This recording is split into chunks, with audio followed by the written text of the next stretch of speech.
ते असं म्हणतात ना, की ज्ञान दिल्याने कमी होत नाही, ज्ञान वाटल्याने उलट ते वाढतच जाते. तर बरोबरच आहे ना? कारण ज्ञान म्हणजे काही पैसा नाही आहे, की जो आपण खर्च केला किंवा वाटला म्हणून तो कमी झाला. तर ज्ञान ही अशी गोष्ट आहे, की जी आपण आपलं ज्ञान दुसऱ्याला शेअर केल्याने, दुसऱ्याला वाटल्याने ते वाढतच जाणार आहे. त्याच्यामध्ये काही कमी होणार नाहीये. तर ही गोष्ट बरोबरच आहे. आता पहा, आपण गृहिणी स्वयंपाक करतो, इतरही अनेक पदार्थ करतो. तर आता हे पदार्थ आपल्याला आले कसे? आपण आपल्या आईकडून, आजीकडून हे शिकलो ना, की चपाती कशी करायची, आमटी कशी करायची, भाजी कशी करायची किंवा इतरही अनेक पदार्थ हे आपण म्हणजे आपल्या आईने आपल्याला शिकवले म्हणून आपल्याला आले आणि आपल्या आईला सुद्धा तिच्या आईने, तिच्या सासूने, तिच्या आजीने शिकवलं म्हणून त्यांना आले. तर हा वारसा आहे, हा ज्ञानाचा वारसा आहे जो पिढ्यानपिढ्या आलेला आहे. त्यांनी आपल्याला शिकवलं म्हणून आज आपल्याला बनवता येत आहे. आता पुढे चालून आपण आपल्या मुलींना, सुनांना आपण शिकवणार आहोत. तर असं हे ज्ञान आहे. हे आता वाढतच जाणार आहे ना.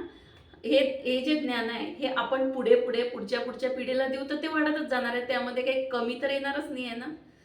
आणि हे असंच असतं. ज्ञान म्हणजे काय आहे? ज्ञान म्हणजे आपला अनुभव, आपलं कौशल्य आणि जे दुसऱ्याला सांगितल्याने कधीच कमी होत नाही. उलट ना ते आपण आपल्या जवळ जर ठेवून घेतलं ना तर ते कुजतं, ते सडतं, त्याचा काहीच उपयोग होत नाही आणि ते दुसऱ्याला वाटलं तर त्याच्यातनं नक्कीच कोणाचं तरी आयुष्य बदलू शकतं, कोणाचे तरी विचार बदलू शकते, कोणाला तरी रोजगार त्याच्यातून मिळू शकतो. अशा बऱ्याच गोष्टी आहे. आता पहा, श्रीकृष्णाने गीतेमध्ये सांगितलेलं आहे ते काय आहे? सर्व ज्ञानच आहे. ज्ञानेश्वर माऊलींनी ज्ञानेश्वरी लिहिली ते काय आहे? ते ज्ञानच आहे. तुकाराम महाराजांनी गाथा लिहिल्या ते सुद्धा काय आहे? ते सर्व ज्ञानच आहे. आणि त्यांनी ते ज्ञान त्यांच्या जवळच ठेवलं नाही, त्यांनी ते लिहिलं, इतरांना दिलं, पूर्ण जगाला दिलं आणि फ्री ऑफ कॉस्ट, एकही रुपया त्याचा घेतलेला नाही आहे. असं हे ज्ञान वाटल्याने वाढतं, कमी होत नाही. तर असंच आहे हे.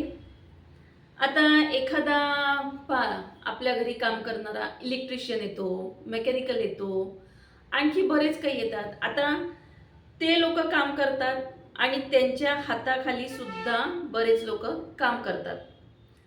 आता त्यांच्या हाताखालचे लोक जे असतात हे त्यांचं पाहून, त्यांचं शिकूनच ते सुद्धा कुशल कारागीर बनतात. ते सुद्धा उत्तम मेकॅनिकल बनतात, उत्तम इलेक्ट्रिशियन बनतात. आता जर त्या मेकॅनिकनी किंवा त्या इलेक्ट्रिशियननी म्हटलं असतं की माझं जे स्किल आहे, मला जे येते ते मी दुसऱ्याला सांगतच नाही, तर मग आज दुसरे इलेक्ट्रिशियन, दुसरे मेकॅनिक तयार झाले असते का? नसते झाले. त्यांनी त्याचं ज्ञान वाटलं, त्यांनी त्याचं स्किल शेअर केलं म्हणून आज त्याच्या बरोबरीने त्याच्यासोबत काम करणारे लोक सुद्धा तयार झाले ना. असंच असतं हे ज्ञानाचं. तो काही पैसा नाही आहे वाटून कमी व्हायला, ते माहिती आहे, ज्ञान आहे, अनुभव आहे, कौशल्य आहे, ते वाढतच जाणार आहे.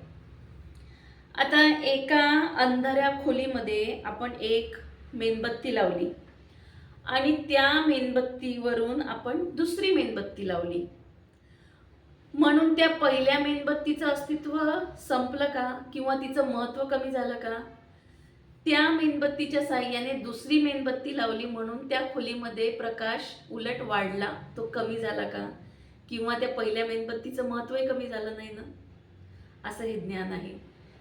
तर सांगायचं तात्पर्य एवढंच की ना, आपल्याजवळ जे आहे ना ते आपण देण्याचा प्रयत्न केला पाहिजे. आजचं जे जग आहे ना खूप स्पर्धेचं जग आहे आणि आजच्या जगामध्ये ना लोकांना असं वाटते की मी कशाला माझं ज्ञान कोणाला वाटू किंवा मी कशाला माझ्याजवळ जे आहे ते दुसऱ्याला सांगू, माझं ऐकून दुसरा पुढे गेला तर, त्याची प्रगती झाली तर, अशी ना आत्ताच्या जगामध्ये ही जरा संकुचित वृत्ती झालेली आहे. तर मला तरी वाटते की असं आपण आपलं ज्ञान वाटल्याने ते काही कमी होणार नाही आहे किंवा कोणी आपल्या पुढे जाणार नाही आहे. आणि गेलंय पुढे तर त्याच्यामध्ये काय? समजा कोणी पुढे गेलंय तर त्याच्यामध्ये असं काय नुकसान आहे? आपलं काय नुकसान होणार आहे? तर असं काहीच नसतं.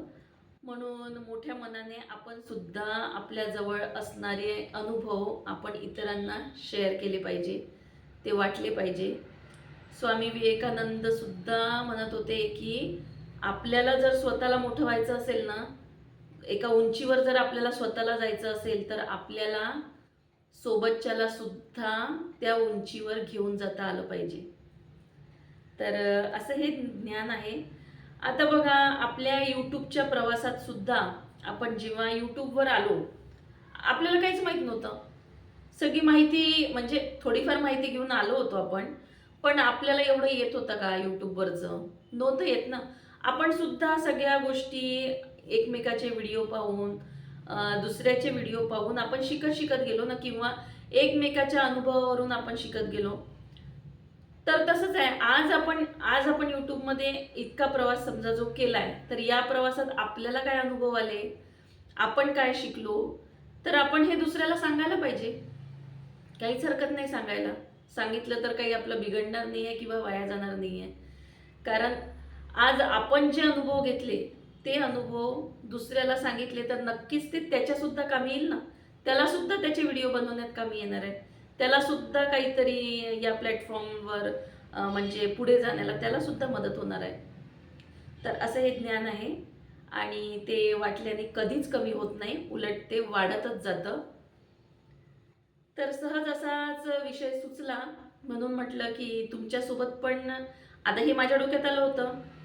म्हणून म्हटलं ते तुमच्यासोबत पण शेअर करावं. माझ्याजवळ ठेवून काही फायदा होणार नाही आहे. म्हणून असा हा व्हिडिओ घेऊन मी तुमच्यापुढे आलेली आहे. तर पहा तुम्हाला कसं वाटतंय?